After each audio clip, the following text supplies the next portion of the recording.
Some examples of the types of pathogens that are controlled by sodium chloride, and Clostridium botulinum is top of the list, proteolytic types as well as the non-proteolytic types. Sodium chloride is used in processed cheese, which is shelf stable. It's in a hermetically sealed container, so we have to have antimicrobial, or we have to have antibotulinal agents present, and sodium chloride can be a contributor in that. Ready to eat refrigerated meats such as bologna and bacon, deli meats, wieners. Here again, sodium chloride is important in terms of controlling Clostridium botulinum when the product is canned or vacuum packaged.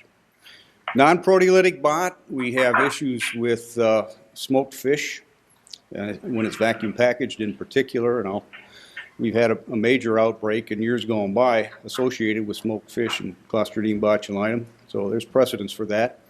And Staph aureus, we've had issues with Staph aureus toxin production in fermented sausage in the past, and what would happen is sodium chloride will suppress the spoilage microbes and select again for the lactic acid bacteria, so you get the correct progression of fermenting bacteria to reduce the pH to prevent Staph aureus from growing and producing toxin.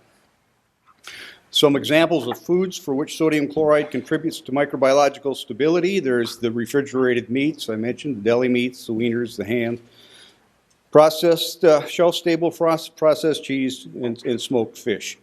And so I'll talk a little bit more about each of those in a minute. But I also want to point out that there are foods for which sodium chloride contributes to microbiological stability. That is the preservation of the food. And it's not a safety issue as much as it is shelf life or stability. And examples include pickles and olives and butter, hard cheeses, poultry cuts, and many condiments such as ketchup and salad dressing. There are a variety of foods in the U.S. in which sodium chloride is present, but it really doesn't have a major impact on preserving or affecting the food safety of foods. And I give some examples there. Baked breads, dried snack foods such as crackers and popcorn, cereals, boxed and dried prepared foods, beverages, flavorings, and frozen foods.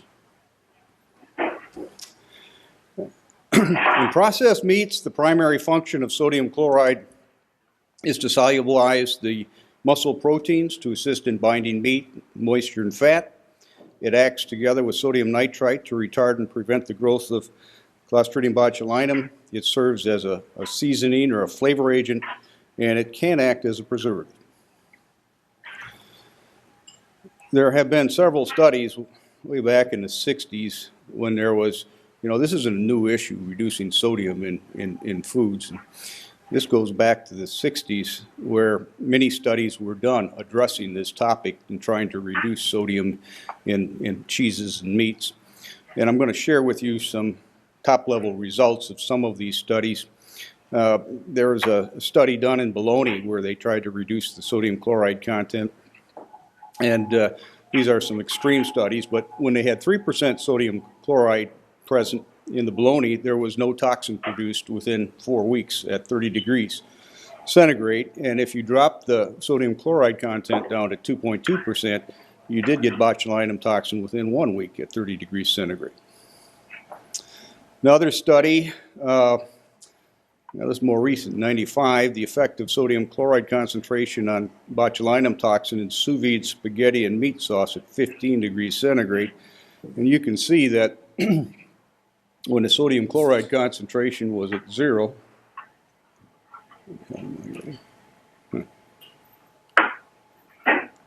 there it is, toxin was produced within 21 days. But when you added 1.5% sodium chloride, it was double the number of days of stability, 42 days, and if you put 2% salt in, you got greater than 42-day shelf life at that temperature.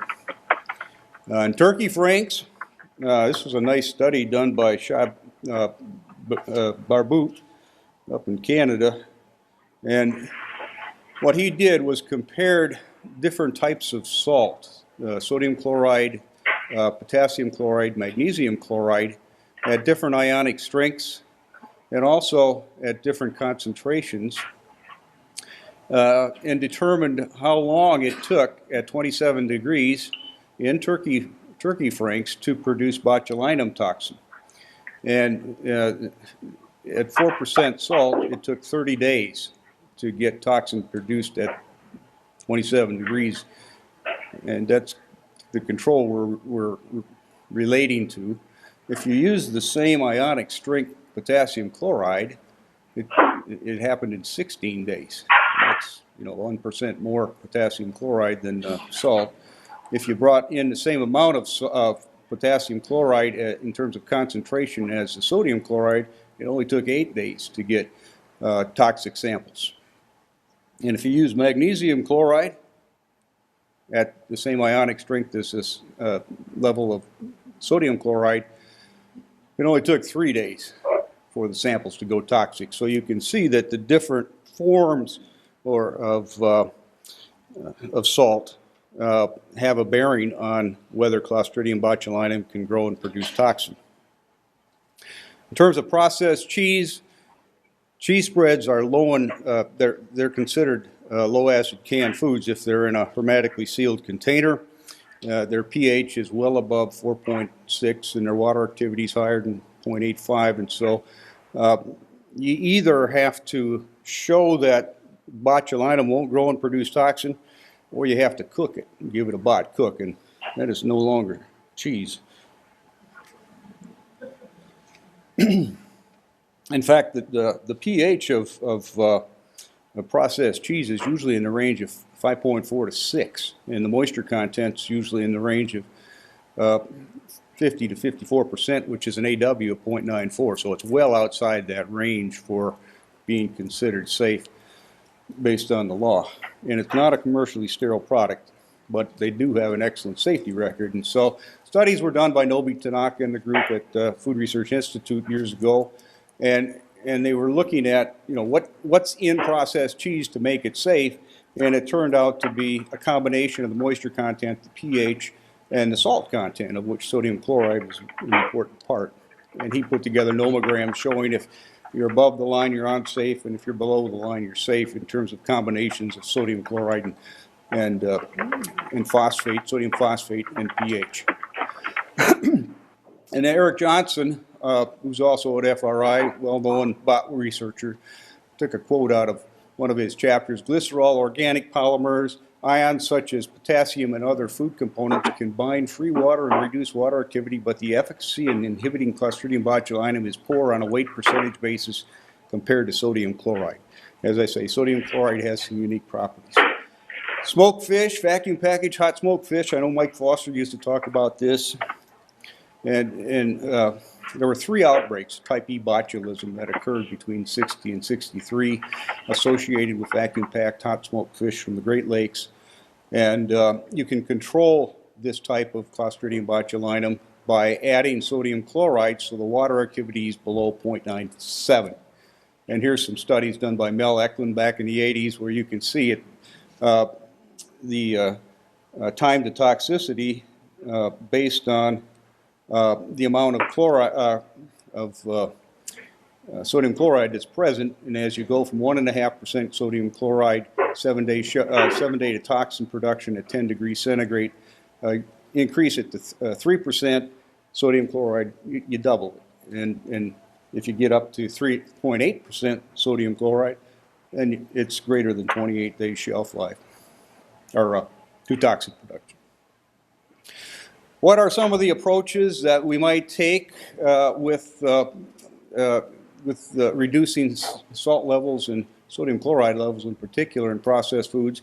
Well, we can reduce the sodium chloride concentration with other modifications, using different types of salts or different preservatives like benzoate and the like, or adjusting a combination of salt and the preservatives along with other inhibitory factors such as pH. Some examples of the sodium-containing compounds used as preservatives in processed foods and possible solutions.